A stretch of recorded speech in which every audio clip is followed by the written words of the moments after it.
এবছর সাদাকাতুল ফিতরা কত টাকা এবং কিভাবে আপনি আদায় করবেন? কাদের উপর সাদাকাতুল ফিতরা দেওয়া ফরজ ওয়াজিব আমরা অনেকেই কিন্তু জানি না। সাদাকাতুল ফিতরা প্রত্যেক মাথা পিছু আদায় করতে হয়। একজন বাসায় যদি 5 জন মেম্বার থাকে, প্রতি মাথা প্রতি সাদাকাতুল ফিতরা সাদাকা করা উচিত। ঈদের দিন সকালে নামাজে যাওয়ার আগেই সাদাকাতুল ফিতরা এই বছর 110 টাকা সর্বনিম্ন, 2805 টাকা সর্বোচ্চ ধরা হয়েছে। এখন কারা দিবে আর কারা নেবে এটা আমরা অনেকে জানি না, বুঝি না।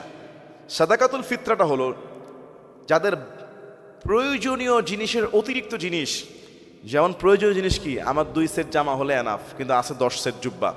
কথার কথা, আমার একটা মোবাইল এনাফ, আমার আছে 3টা মোবাইল। আমার 1 তলা বাড়ি হলে এনাফ, আমার আছে 3 তলা বাড়ি। আমার বাসায় 2টা খাট হলে যথেষ্ট পরিবারের জন্য, বাসার রুম আছে 4টা খাট। এরকম আমার চেয়ার 6টা এনাফ মানুষকে বসানোর জন্য, এক্সট্রা সোফা সেটও আছে। এরকম প্রয়োজনীয় জিনিসের অতিরিক্ত যে জিনিসগুলো আছে, এগুলো যদি 52.5 ভরি রূপার সমতুল্য হয়ে যায় অ্যাসেট, বা তার জমি জামা ব্যবসায় মাল টাকা পয়সা সব মিলে যদি 52.5 ভরি রূপার বেশি হয়, তাহলে তার প্রতি মাথা প্রতি তার পরিবারের সদস্যদের উপর জাকাতুল ফিতরা আদায় করতে হবে।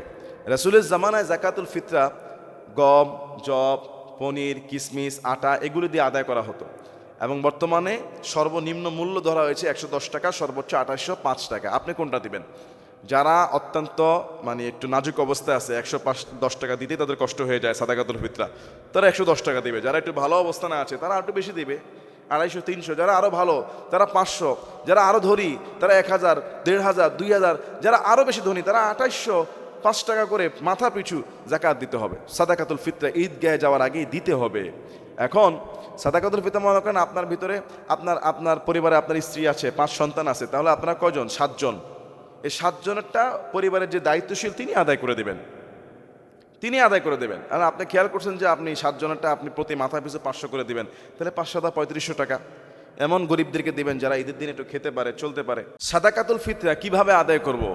জি, টাকা দিয়ে আদায় করতে হবে নাকি খাবার দিয়ে আদায় করতে হবে, এবং সাদাকাতুল ফিতরা কখন দেওয়া উত্তম, এটা নিয়ে আমাদের সমাজে অনেকে দ্বিধাদ্বন্দ্বে আছে। আসলে রাসূলের জমানায় 5টা জিনিস দিয়ে সাদাকাতুল ফিতরা দেওয়া হতো। আপনার জব, পনির, কিশমিশ, খেজুর, আটা, গম, এই 5টা। এখন এই হাদিসের ভিত্তিতে বর্তমানে আমরা অনেক ওলামা একরাম বলে যে সাদাকাতুল ফিতরা খাবার দিয়ে দিতে হবে। আবার ইমাম আবু হানিফা রাহিমাহুল্লাহর অনুসারী আলেমরা বলছেন যে সাদাকাতুল ফিতরা টাকা দিয়েও দেওয়া যায়। আসলে কোনটা উত্তম? দেখেন, সাদাকাতুল ফিতরাটা হলো রোজাদারের যে অনর্থক কথা কাজ গুনাহ হয়ে যায়, এটার একটা কাফফারা। দ্বিতীয় হলো এই সাদাকাতুল ফিতরার টাকায় ঈদের দিনে যেন গরিবরা খেতে পারে।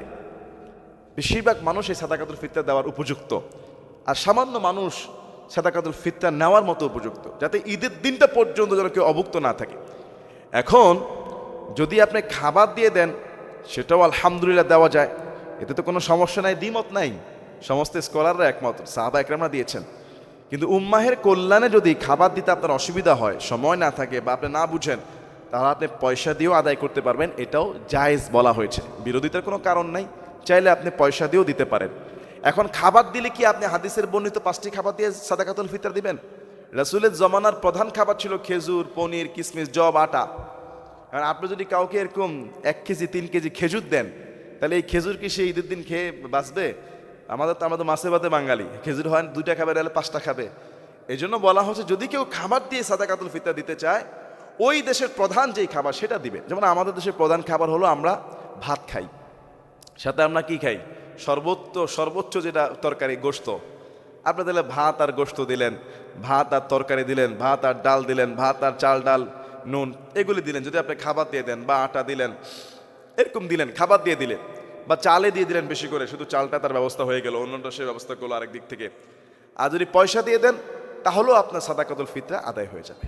সাদাকাতুল ফিতরাটা দিতে হয় ঈদের দিন নামাজে যাওয়ার আগে, কিন্তু কোনো কোনো হাদিসে 1-2 দিন আগেও সাহাবারা দিছে প্রমাণিত।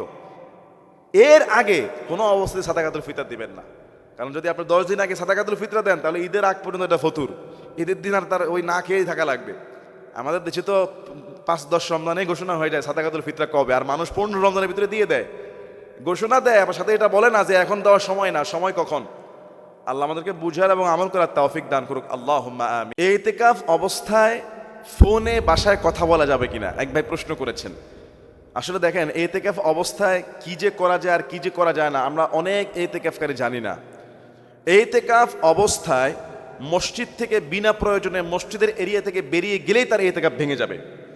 তবে হ্যাঁ, কেউ যদি মসজিদে বসে জরুরি প্রয়োজনে বাসায় যদি কথা বলে, তার বিবি যদি তাকে ফোন দিয়ে বলে যে বাসার চাবিটা কোথায়, বা পয়সা লাগবে কিছু, বা এই কাজ করতে হবে, বা আমি বাইরে যেতে চাই অনুমতি আছে কিনা, তাহলে অবশ্যই তিনি তার ফোনে বাসায় কথা বলতে পারবেন, ছেলে মেয়েদের খোঁজ খবর নিতে পারবেন, ভালো মন্দ জানতে পারবেন। এতে জায়েজ আছে, কোনো সমস্যা নেই। কিন্তু এতেকাফে বসা অবস্থায় ওই ঘন্টার পর ঘন্টা মোবাইলে বা ভিডিও কলে গল্প গুজব করা যাবে না।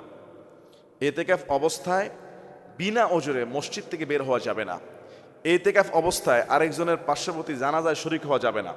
কারো ইফতার মাহফিলে দাওয়াতে যাওয়া যাবে না। বরং আল্লাহর খুশির জন্য এই ঘরে আপনি 10টা দিন নিজেকে আবদ্ধ করলেন, সুন্দরভাবে ইবাদত বন্দেগী করতে হবে, কাউকে মনোকষ্ট দেওয়া যাবে না। এবং এতেকাফ অবস্থায় কোনো লেনদেন বিক্রি করা যাবে না। যেমন মনে করেন কোনো ডক্টর এতেকাফে বসেছে আর রুগী দেখতেছে মসজিদে বসে বসে প্রেসক্রিপশন করতেছে আর টাকা নিচ্ছে, তাহলে জায়েজ হবে না। হ্যাঁ, তিনি রুগী দেখতে পারবেন, প্রেসক্রাইব করতে পারবেন, কিন্তু টাকা নেওয়া যাবে না, তাইলে এটা জায়েজ হবে।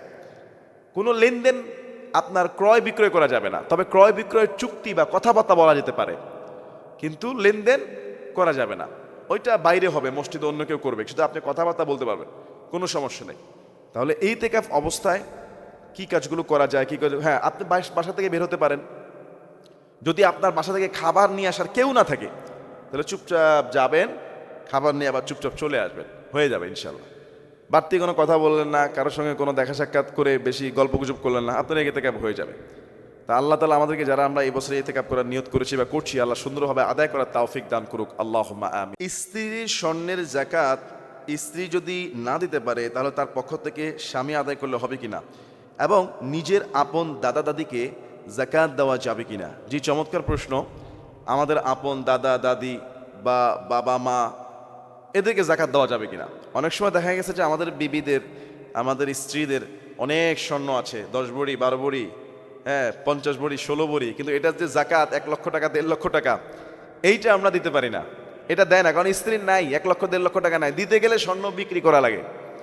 এখন এইটা যদি স্বামী আদায় করে দেয় অথবা স্ত্রীর বাবা যদি আদায় করে দেয়, তাহলে যাকাত হবে কিনা। জি ভাই, যাকাত তার পরিবারের যে কোনো মেম্বার যদি আদায় করে দেয়, তাহলে আলহামদুলিল্লাহ যাকাত আদায় হয়ে যাবে।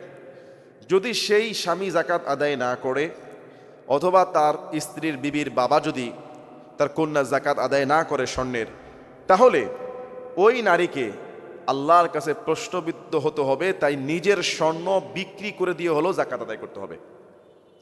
10 ভরি থেকে যতটুকু বিক্রি করলে যাকাত আদায় করা যায়, অতটুকু বিক্রি করে হলেও যাকাত আদায় করতে হবে। এটা সম্পদের সিকিউরিটি, বরকত, এটা আল্লাহর হুকুম, বিধান। গরিবের হক, ওয়াফি আমওয়ালিহিম হাক্কুল লিসাইলি ওয়াল মাহরুম, তোমাদের সম্পদে মাহরুমদের হক আছে, এটা আল্লাহর বিধান। যাকাত নিজের আপন দাদা দাদিকে, উপরের দিকে যাদের থেকে সে আসছে, আবার নিচের দিকে নিজের ছেলে, নিজের নাতি পুতি এবং নিজের আপন নানা নানি, এদেরকে যাকাত দেওয়া যায় না, এদেরকে যাকাত দেওয়া যাবে না। এদেরকে আপনি নিজের মূল অর্থ থেকে দিবেন। মিয়া যাকাত কেন? এরা আপনার এতটা কাছের, এরা কি ভিক্ষা খাওয়ার যোগ্য নাকি? হ্যাঁ, আপনি যাকাত আপন ভাইকে দিতে পারবেন যদি গরিব হয়, আপনার আপন বোনকে দিতে পারবেন, ফুফি খালা খালু মামা মামি, এ থেকে দিতে পারবেন। নিজের ভাই, নিজের মা বাবা, নিজের দাদা দাদি, নিজের নানা নানিকে যাকাত দেওয়া যায় না, ওনাদেরকে নিজের মূল অর্থ থেকে দিবেন। আল্লাহ বুঝার আমল করার তৌফিক দান করুক, আল্লাহুম্মা আমিন।